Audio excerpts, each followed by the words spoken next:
Welcome to Talking Heads on USA Global TV, starring the one and only wonderful Dr. JACALYN. It's a prestigious place where world-class influencers and experts meet, and where you'll find the most trusted advisors and coaches for all things in life and business. Visit usaglobaltv.com to sign up for our newsletter, get the value you need, and be first in line to learn about events and giveaways and other valuable content. Connect with us.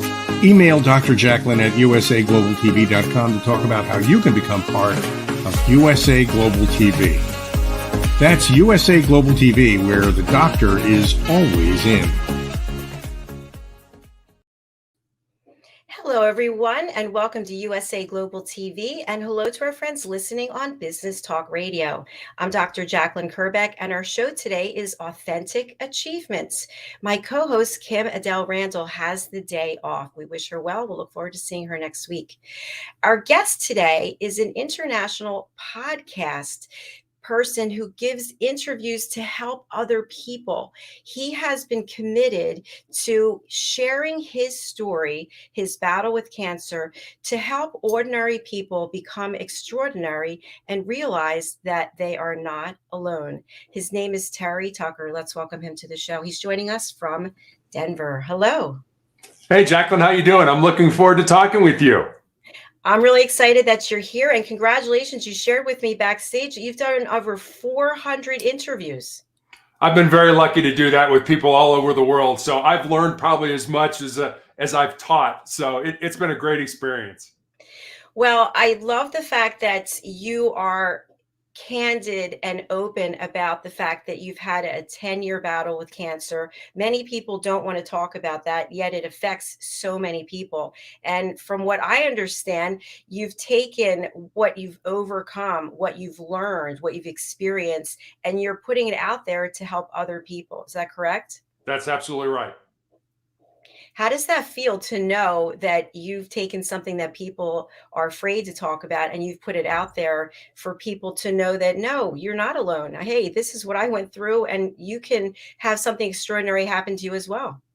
Yeah, I mean, I've always been, at least I hope I've been, a lifelong learner. I've always wanted to learn things. And, you know, when you get cancer, there's a tendency to sort of turn your life over to somebody with a lot of initials after their name, you know, went to school and things like that. And I'm not saying I don't do that. I have a great team of doctors and nurses that take care of me, but I'm also involved in my healthcare. So I've learned a lot of things. And I'm sure there are times when my oncologist, you know, wants to hit me over the head with a 2x4, like, you know, just be quiet and do what I tell you to do. But that's not me. I want to be involved. I want my life to have meaning based on the decisions that I made, not the decisions that I didn't make or the ones that other people made for me. So like I said, I've learned a lot through this experience. And if I can share that with other people to make their lives easier or you know, just have a better mindset when going through this, you know, because cancer tends to isolate people in a lot of ways, whether it's from your family or your friends or your job or whatever it is. So the things that I've learned, I'm hoping I can pass on to make people's life better.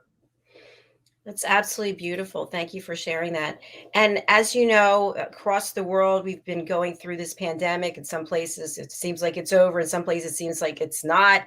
And people have been isolated. People have been dealing with mental health issues, relationship issues, financial issues. And then to have a diagnosis of cancer on top of it, which people have been given, it seems like it would be literally terrifying.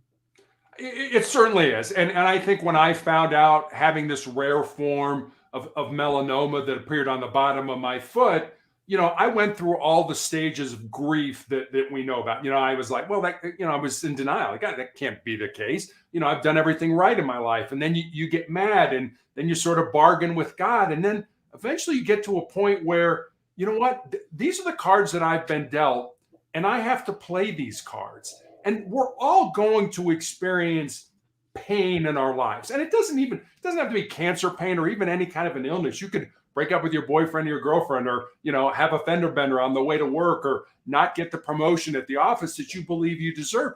Pain is inevitable.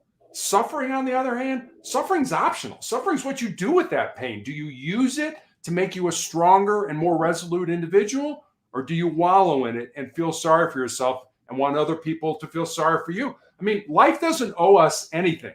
if we want something in life, we got to figure out what that is, use our unique gifts and talents, and go after it with everything we got, understanding that it very well may not happen for us. But I always kind of feel if you have just a little bit of grit in your life, you can pretty much do anything that you want. I love how you shared that difference between pain and suffering, because there are people who seem to just wallow in the suffering. Woe is me. Why me? It's always me. Instead of, what can I get from this that I can help other people with? What can I learn from this experience? How can I become empowered? And it sounds like that's exactly what's happened to you. You're empowered. And I'd love to have you share with us, when you were diagnosed, it seems like it would be an unusual place, as you mentioned, to get a melanoma on the bottom of your foot. So how long did that anger stage last, or that denial stage, or both?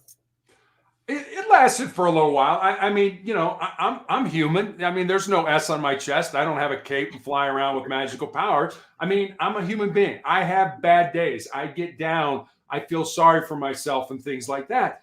But one of the things, I was very fortunate. You can't tell this from looking at me or from my voice, but I'm 6'8" tall, and I played basketball in college at the Citadel in Charleston, South Carolina. So I started playing basketball when I was 9, and I played all the way up till I was 21.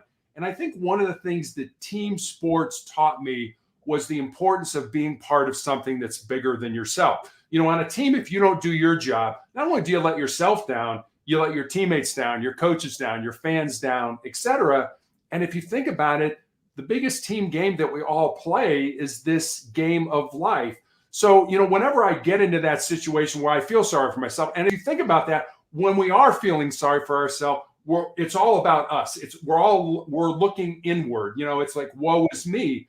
And I found one of the best ways to get out of that is to go help somebody else, is to take that and focus your attention and your energy on someone else. How can I make a difference in your life? How can I help you? So now you're not focused on you, you're focused outwardly on somebody else. And when you do that, your whole perspective changes. And so being part of something that's bigger than yourself is something that I've learned, especially now. I'm on a clinical trial for the tumors that I have in my lungs that more than likely is not going to save my life, but it very well may save the life of somebody, 5 years from now, 10 years from now, who I will never meet.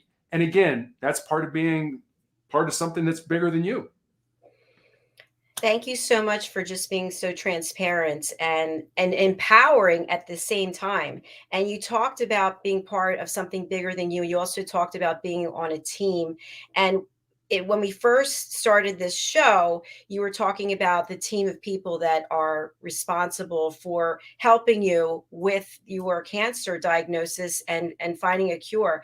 And yet some people, whatever the diagnosis is, they just rely on whatever that physician says, or whatever that person, with the S on their chest, what they say, as opposed to getting involved. Do you feel that you are sort of the captain of your team when it comes to your own healthcare? I like to think I am. Yes. I mean, I have no medical background at all, but yes. But I'm also fortunate that I'm at a university setting where, I have an oncologist, I have, an oncology pharmacist. And so as things have gone through the years, and there have been, I read a study one day about these doctors in Portugal that were using DHA, which is a fatty fish oil that we found is good for your heart. But these physicians in Portugal were finding that the DHA was acting like a Trojan horse for cancer cells, that when they picked it up, it was killing them.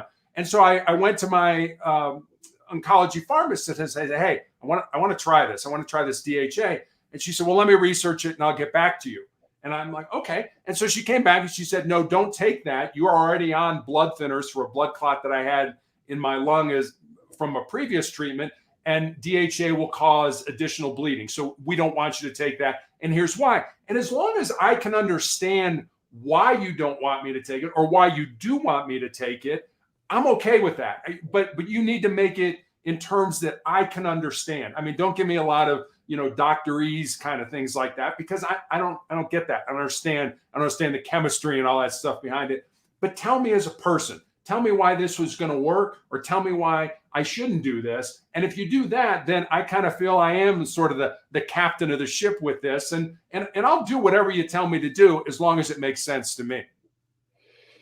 Yes, I can relate to that. I think also it's important that if you cannot be, for whatever reason, you don't want to be the captain of your team when it comes to your healthcare, that someone close to you needs to be. Somebody needs to be doing the research and the follow up, because physicians and doctors, they have so many patients, they have so many things, they have drug companies coming to them, pharmaceutical reps, and so it just makes sense to do that extra step to make sure that you feel comfortable with the choices that are being given to you and the path that you take. So a question I have for you, and then we're going to talk about the four truths in your book, but a question I have for you, we have a number of people who come onto this platform on various shows, and they talk about holistic approaches. They talk about saying, hey, you know what, I'm not saying anything about the medical profession, but I'm going to opt to try these other things that are more holistic. What are your thoughts about that, Terry, for in general, and then for you specifically? Yeah, I mean, I have explored those, those roads as well. And again, I don't want to do anything that's going to jeopardize, whatever good health I have right now. So, like I said, I have access to experts. So I think if you do have that, and I think you certainly get that in a university kind of setting, that you should avail yourself of those people. I mean, it was suggested to me early on that I try high dose vitamin C therapy, and so I again went to my oncologist or my pharmacy oncologist and said, "Hey, what do you think about this?" And she did some research, and she's like, "For the drugs that you're on right now, it'll just detract from the benefit that you're having from them. So we would recommend you not do that." It's like, okay, I understand that. But there are things. One of the diagnostic tools my doctor used to use was a PET scan, which involved injecting basically radioactive sugar into your body with the idea that cancer cells have a higher metabolism, and they will pick up that cancer or that radioactive sugar at a higher rate, and so they glow on the machine. And I'm thinking, well, if sugar is what these cancer cells are taking up, then maybe I ought to try to limit the amount of sugar that I'm consuming in my body and things like that. So I think my doctor never said don't, take sugar, but I think there are things that you can kind of learn as you go along by not just talking to your doctor, but by talking to therapists and technicians and things like that that are helping you, that maybe you can incorporate in your life, so that, yeah, maybe you're going to have a healthier life. So I try to limit the amount of sugar I have. I don't drink alcohol or anything like that. I don't drink coffee. Pretty much all I drink is water and things like that. So I'm always trying to live as healthy as I can. And that's just a matter of educating yourself. Thank you for sharing that. Lots of good points there. Terry, I'm wondering, with all these changes that you've had to make and, getting the diagnosis, looking at what the options are, how has all of this impacted your mental health? And can you give us some specific examples? When I was first diagnosed with this cancer, it was recommended that I go to MD Anderson Cancer Center in Houston and be treated, because my cancer was so very rare. Most people think of melanoma as, exposure to the sun or too much exposure to the sun. For me, I have this rare form that appears on the bottom of the feet or the palms of the hands, and it has nothing to do with exposure. I never laid out as a kid, with my feet up in the air or anything like that. And then there's even a rarer form of melanoma that appears in your mucous membranes, in your mouth or in your nose or something like that. So you've got all these different types of the disease. And Jacalyn, I'll tell you right now, this is the part of getting old. Your question just totally went out of my mind. Could you repeat it one time for me? I'm sorry about that. No, that's okay. No worries. What I had asked was, everything that you have survived, everything that you have had to address and accept and overcome, how has it impacted your mental health, and what are some examples? Yeah. So I guess what I started to say with that, when I was trying to give the whole definition of melanoma, was when I had my tumor excised on the bottom of my foot and I had all the lymph nodes in my groin removed, my doctor put me on a drug called interferon. And interferon for me was just a horrible, nasty, debilitating drug. And what it did is it gave me severe flu-like symptoms for 2 to 3 days every week after each injection. And I took those weekly injections for almost 5 years. So imagine having the flu every week for 5 years. And there were so many times during that period where literally I prayed to die. I was so sick of being sick that I was just like, God, please just take me out of this. And, I talk a lot about winning the day, with cancer. And sometimes winning the day in that period of time was, I just have to win this 5 minutes. And that was a mental battle. I have to get from the bed to the couch. And that's all I'm going to be able to do today. And so you constantly have to have this mindset of you're in a battle. And I know a lot of times people have said to me, well, it's really not a battle. You kind of want to be one with the cancer. I don't want to be one with it at all. I want to beat the hell out of it. I want to do everything I can to kill it because it's trying to kill me. And so I don't want to be one with it. I want to figure out whatever I can do mentally and physically to stay in the battle and to make sure that this is something that, that I win in the end. And I remember I had a nurse recently ask me, she said, how has it been? Because I've had my foot amputated in 2018 and my leg amputated in 2020. She was like, how's that been? And I said, well, it's been difficult. It's been very hard because I'm still learning how to walk again and things like that. But what I told her was that cancer can take all my physical faculties, but cancer can't touch my mind, it can't touch my heart, and it can't touch my soul. And that's who we are. This is just a house or a vessel or whatever you want to call it to basically house who we really are. So I don't get too wrapped up in, you want to take something else needs to be cut off. That's fine. That's not who Terry Tucker is. Terry Tucker is my mind, my heart, and my soul. And if you remember that, then I think you have a much better mindset to be able to attack this than somebody who's just like, hey, I don't know what I'm doing. Have that mindset. You can do anything. I don't care how much pain you're going to have in life. You're going to be able to overcome it if you have the right mindset. Amazing. Was there ever a time when in the very beginning you said to yourself, you know what, I'm just going to take whatever the time is I have left. I'm not going to go on all these drugs. I'm not going to go for these doctor's appointments. I'm not going to follow what it is because I just want to live this the way that I know, the way that I have been for as long as I can? No, I don't.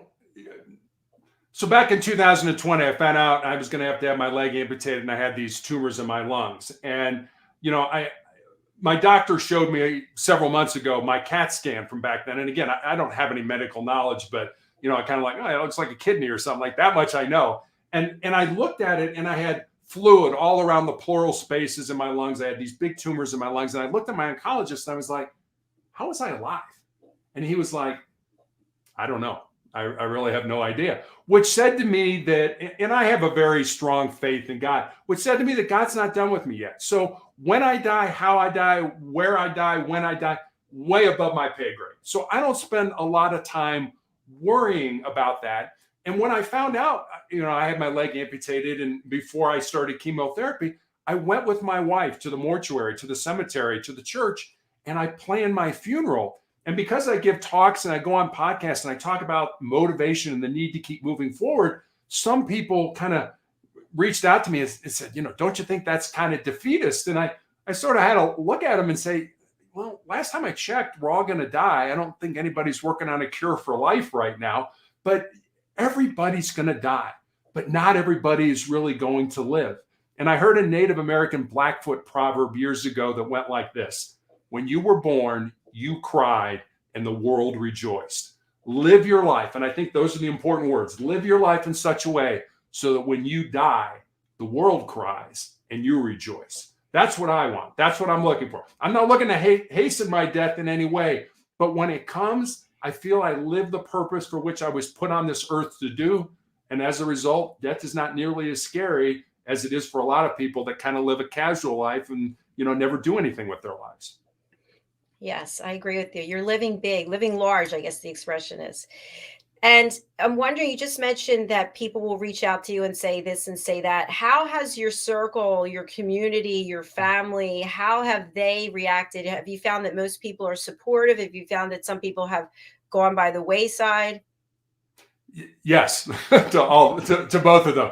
Yeah, I think it's important for all of us. I mean, it doesn't have to be you're dealing with cancer, but I think from time to time we sort of need to evaluate our posse or our, our inner circle. Who are the people that have access to us? And Jacqueline, if I didn't know you, but I knew the 5 people that you hung around with the most, I could probably tell you a lot about you and the life that you live. So, when you have a chronic or a terminal illness, you really do find out who the people are in your life that you can count on, that are going to be there for you.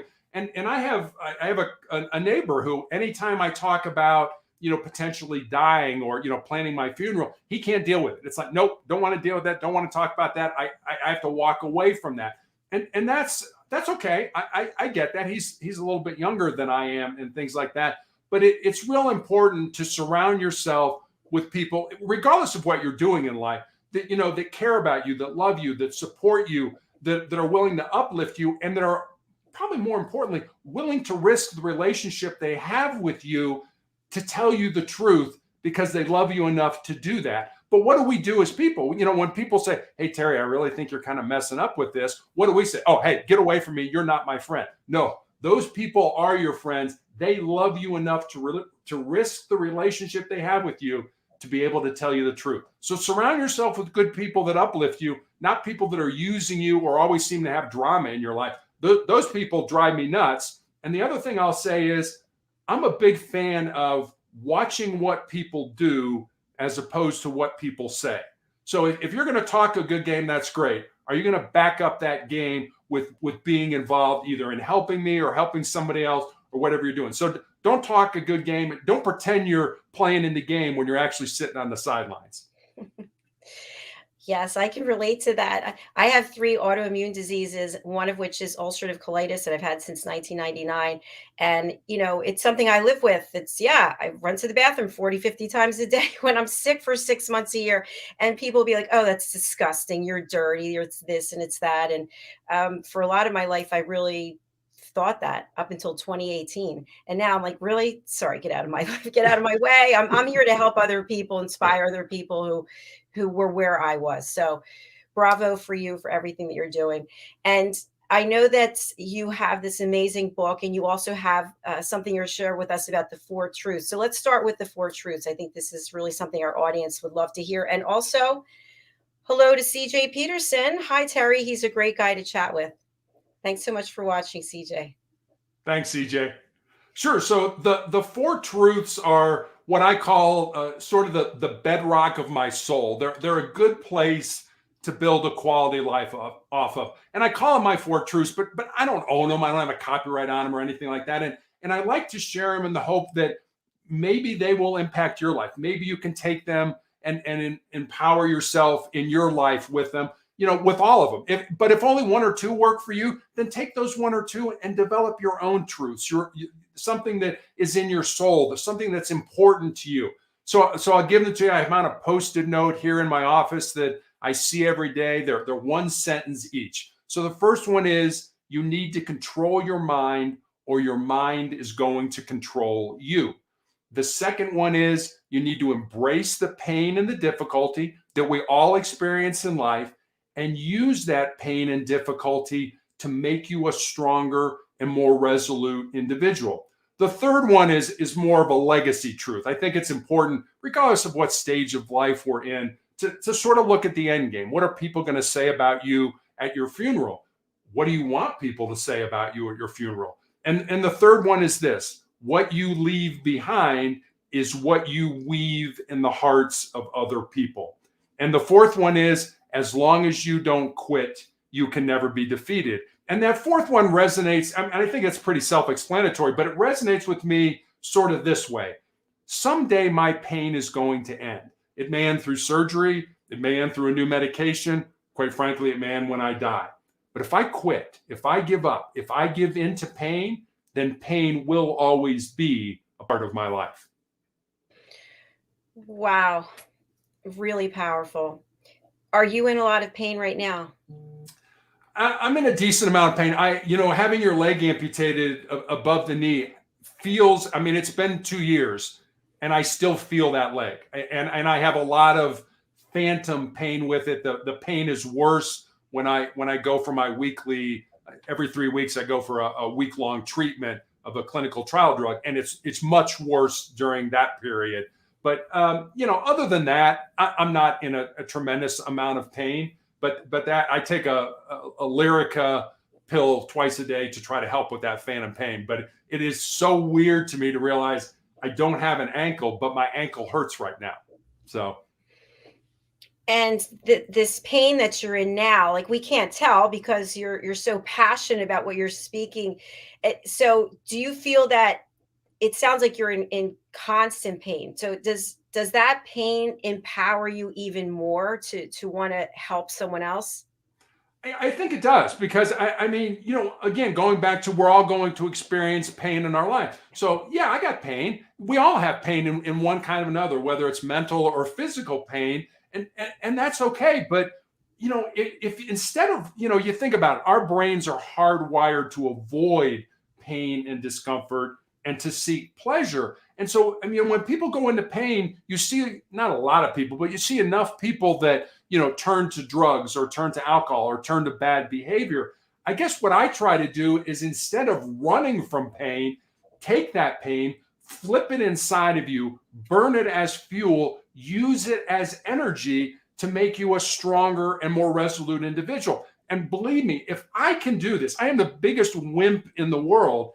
If this is something that I can do, I can promise you that people out there who are in pain, and I'm not talking about people who are in major chronic pain who need medication and things like that. Those people do. They need that. They need to be treated, and that's fine. I'm talking about the kind of pains that we all experience as we go throughout life.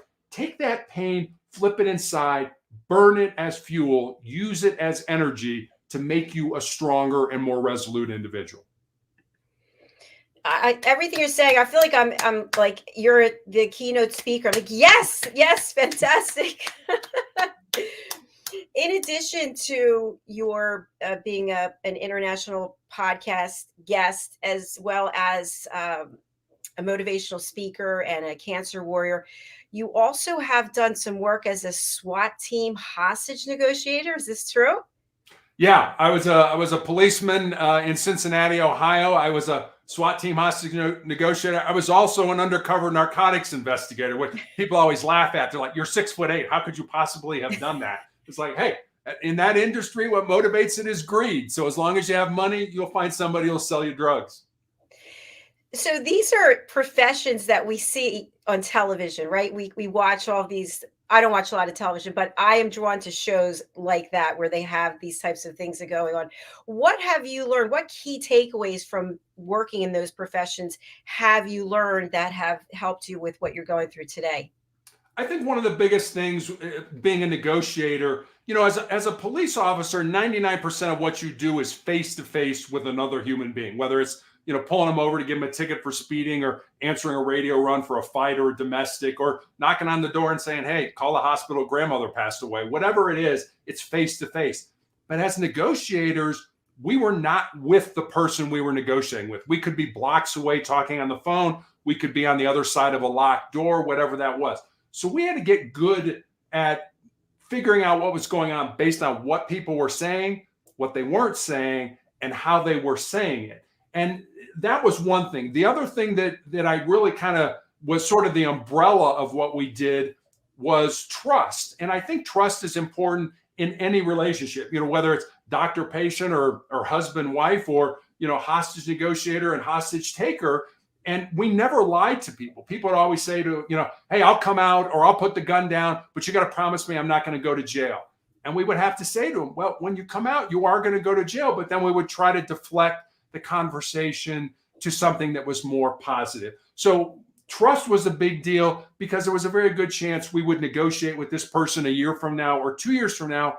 And if they didn't think they could trust you, then we would have to bring in another negotiator because you were not going to be successful in that. And then the last thing I think I learned, and you would never know this from having me run my mouth as much as I do, but the importance of silence in our lives. And we would ask open-ended questions to hostage takers and get them to burn off a lot of that emotional energy. And we don't like silence. So if you and I are having a conversation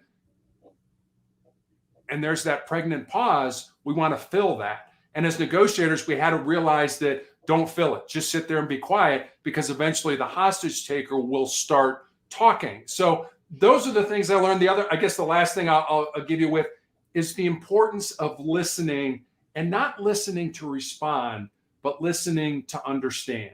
We all want to, hurry up, Jacalyn, say what you're going to say. I want to get my 2 cents in, but that's listening to respond. What I want to do is, all right, Jacalyn, I hear what you're saying.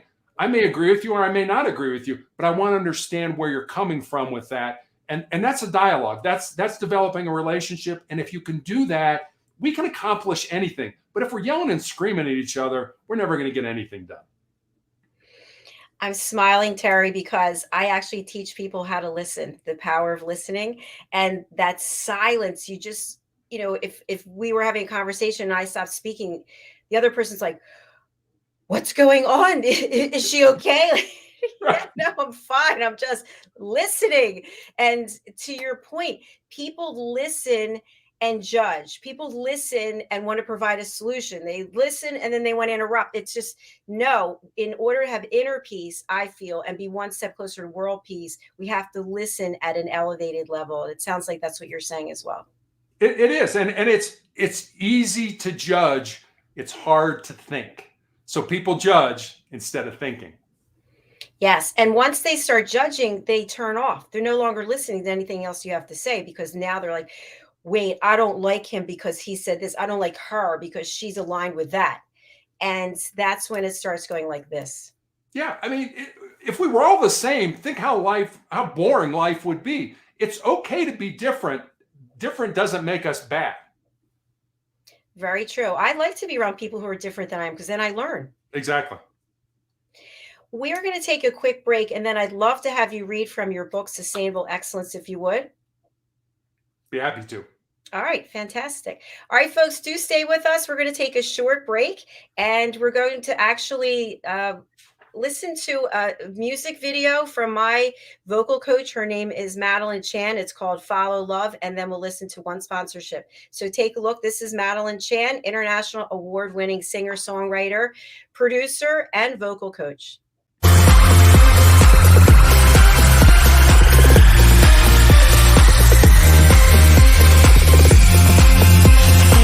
By your love,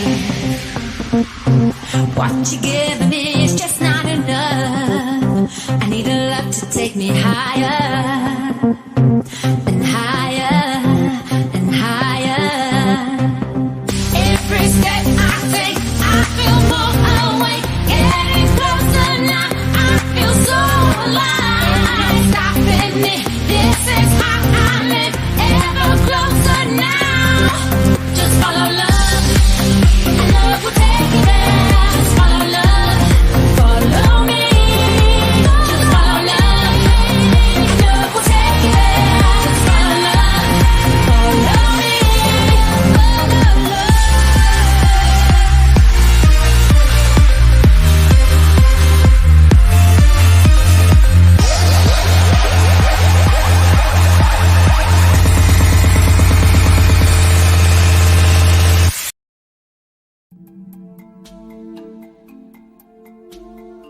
Take a moment. Take a moment. Take a moment. Take a moment. Take a moment. Take a moment. Take a moment. Take a moment. Take a moment. Take a moment. Take a moment. Take a moment. Take a moment.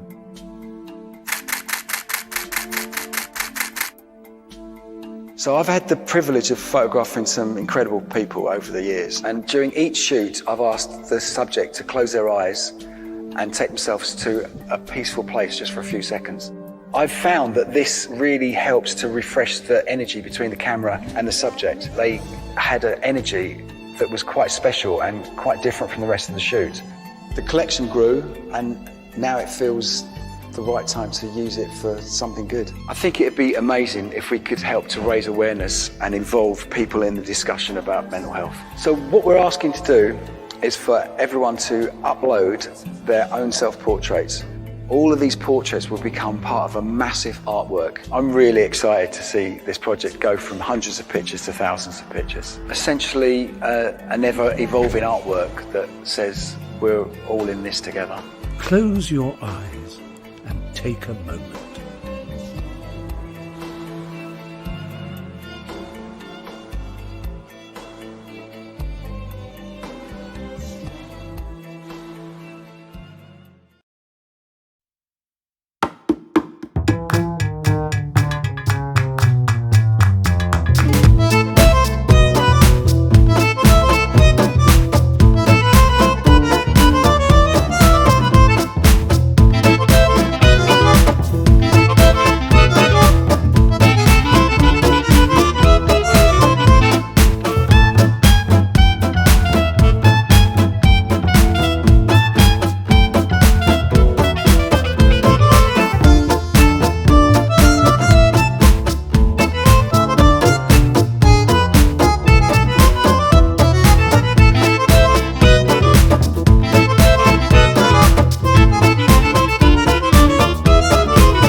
He had no idea they were very large. He was questioning how he could even be living, had to have amputations, and is still here fighting the good fight, motivating and inspiring other people. So thank you for everything you're doing. Thank you for staying here through the break. And I'd love to have you tell us about your book. What was the impetus to write it, and what can the reader take away from reading it? Yeah, the book really was born out of two conversations that I had. One was with a former player that I had coached in high school, and she and her fiance had moved to Colorado, where my wife and I live, and we had dinner with them one night. And I remember saying to her, you know, I'm really excited that you're living close, and I can watch you find and live your purpose. And she got real quiet for a while, and then she looked at me and she's like, well, Coach, what do you think my purpose is? I said, I have no idea what your purpose is, but that's what your life should be about. Finding the reason you were put on the face of this earth, using your unique gifts and talents, and living that reason. So that was one story. And then I had a young man in college reach out to me on social media, and he asked me what I thought were the most important things that he should learn to not just be successful in his job or in business, but to be successful in life. And I did want to give him the, you know, get up early, work hard, help others. Not that those aren't important. They are incredibly important. But I wanted to see if I could go deeper with him. So I spent some time and I thought about it. I wrote some notes, and eventually I had these 10 ideas, these 10 thoughts, these 10 principles. And so I sent them to him. And then I kind of stepped back and I was like, well, you know, I got a life story that fits underneath this principle, or I know somebody whose life emulates that principle. So literally during the time between I had my leg amputated in April of 2020, and I started chemotherapy for the tumors in, in my lungs in June of 2020. While I was healing, I sat down at the computer every day and I built stories, and they're real stories about real people. I built stories underneath each of the principles, and that's how sustainable excellence, the 10 principles to leading your uncommon and extraordinary life, came to be. That is just so inspiring on so many levels. And I would love to have you read from your book about one or two of the principles, if you would. Well, let me read you the introduction, because I think, you know, people always ask me, so you wrote a book, Sustainable Excellence. Well, what is excellence? And let me read you this, and maybe you'll understand why I usually say, I don't know. I don't know what excellence is. So here it goes. When fabled Green Bay Packers football coach Vince Lombardi took over the fledgling team, he said this to his players: "Gentlemen, we will chase perfection, and we will chase it relentlessly, knowing all the while we can never attain it. But along the way, we will catch excellence." But what is excellence? And how do we know when we've achieved it? Numerous synonyms describe the ethereal word excellence: outstanding, brilliant, high quality, indispensable, or extremely good. We look at profitable companies with unique cultures, or successful artists who relentlessly slave at their craft, or difference makers who attempt to positively change the world as being excellent in their field. The Greek philosopher Aristotle defined excellence as a mean between two extremes of excess and defeat in regard to a feeling or action as the practically wise person would determine it. According to Aristotle, a mean cannot be calculated and is relative to the individual and the circumstances. To Aristotle, excellence was defined by the person and the condition under which it is viewed. So excellence, like beauty, tends to be in the eye of the beholder. So people always ask me, what is excellence? I'm like, I don't know. Because you and I may look at the same thing, JACALYN, and it's like, you may say, man, that person or that company or that entity is excellent. I may look at them and say, yeah, they're good, but I don't think they're excellent. So excellence is one of those things that's hard to define. And then once, a lot of times we're like, okay, if I get to this point, I'm excellent. And then what happens? We sort of sit back on our laurels, put our feet up, on the desk and have a drink. And then what happens? Somebody surpasses us. Because if we want to sustain excellence once we achieve it, we have to get to the point where we change our model. We change the way we're doing things. We continue to grow. We continue to improve. And the problem is people work their butt off and get to a point where like, oh, man, I've made it. I'm there. But then they can't stay there because somebody surpasses them because they're willing to work harder or smarter or in a different way. So it was a great experience for me to write the book and kind of like, well, how does excellence work in our lives? And it works in every one of our lives, but it works in a different way. Absolutely. We could do a whole show on excellence because, what comes to mind immediately for me is when I was in my corporate career that I retired from in 2020, I was in sales and it was always achieving the certain number. You achieve the number and that's excellent, but then the number is going to change. It's going to keep going up. Every year it goes up and it goes up. And I feel in many ways, excellence is subjective, to your point that you may look at something one way and it's also a feeling. You feel like you've achieved excellence, but then what's next? You have to raise the bar. So it's constant. It's like a ladder that you're continuing, that keeps growing and growing and growing. So I welcome you to come back and share this platform with me to talk about excellence. I'd love to. That'd be great. So we're actually out of time, and I feel bad because I'm really enjoying this conversation. I thank you for coming here today. And I don't know if we're number 401 for the number of interviews, but I hope that you'll come back and have more interviews with us again, because what you're doing needs to be shared over and over and over again. You are an incredible person. You are the epitome of excellence. So I really thank you for being selfless and for sharing things that people might not share that you are putting out there. And I really have a lot of respect for you. Well, thank you for having me on. I always say it's good people like you that allow me to come on, and hopefully between our conversation, we're going to make a difference in somebody's life. And if we do, today's been a good day. Absolutely.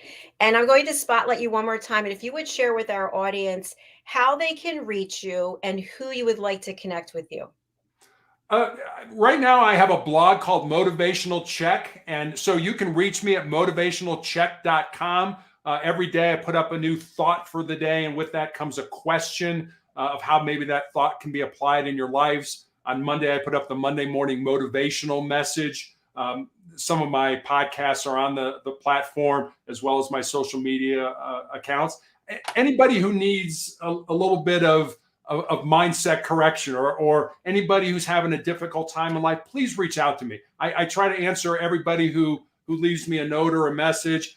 I don't have all the answers, but I can tell you how things have worked in my life, and maybe you can use those to make your life a little bit better. Brilliant. Thank you again, Terry. And I look forward to continuing conversations with you. Thank you, Jacqueline. I appreciate it. Thanks. Bye. Bye-bye. Thank you, everyone, for watching, whether you're watching on the live or the replay. I really, truly mean it. I thank each of you for every view. We really appreciate it as our platform continues to grow. You just heard Terry's story. That is what this platform is all about. It's about coming forward wherever you are in the world and sharing your story to inspire one other person. If it works for hundreds of people, thousands of people, that's even better. But if we can help change one person's life every day, that's what we're here for. Our next show coming up is The Power of Etiquette and Manners, and I'll be joined by my co-host Philip Sykes, who is in South Africa at the moment on holiday. So I hope that you'll stick around. You don't have to go anywhere. I'm going to go to the other studio. If you want to be a guest on any of our shows, go over to our website, usaglobaltv.com. Book your session. We have between 20 and 25 live shows each week. We actually have some new shows coming up starting in May. We have a show that is all about men, for men, by men, and it's going to be led by Roland Friedel, who is one of our team members here. He actually left his home in Mallorca and he's in an RV. He's going to be traveling in an RV for a year. So he's going to lead our men's group and I'm going to lead our women's group. I'm still assembling some of the women for the panel. And also we have, I'm going to share a graphic on this. We have a new show coming out. This is called the Talking Heads panel. If you're not familiar with our Talking Heads platform, these are leading experts from around the world who have their own 30-minute show and come and share their experience, their education, their knowledge to help us be better personally and or professionally. Our first show is the 12th of April, and these are our Talking Heads panel. We've got Diane Floyd-Bain, Red O'Loughlin, Al Cini, Mariska Duprier, and Roland Friedel. I just mentioned Roland. So please do join us. That's at 4 p.m. Eastern Time, 9 p.m. British Summer Time. And finally, we have another new show. It's our Christianity show. This is starting in May. I'm going to be joined by Diane Floyd-Bain. I just showed you her picture. We are going to have priests, ministers, nuns, people who are going to help us become more empowered by really tapping into our faith and helping other people find theirs. And lastly, we have our elevated listening community. Terry and I were just talking about the power of listening. So I truly believe that listening is a superpower, and it's something that each and every one of us is able to accomplish by being a better listener. And when you're a better listener, you have deeper connections, better relationships, more authentic conversations. So if you'd like to join our listening community, please go over to my other website, which is drjacalyn.com, and you can just click on join. All right, there are all the announcements I have for right now. We'll see you shortly in just over 10 minutes. Thank you again for being here. Thank you, Terry. Bye.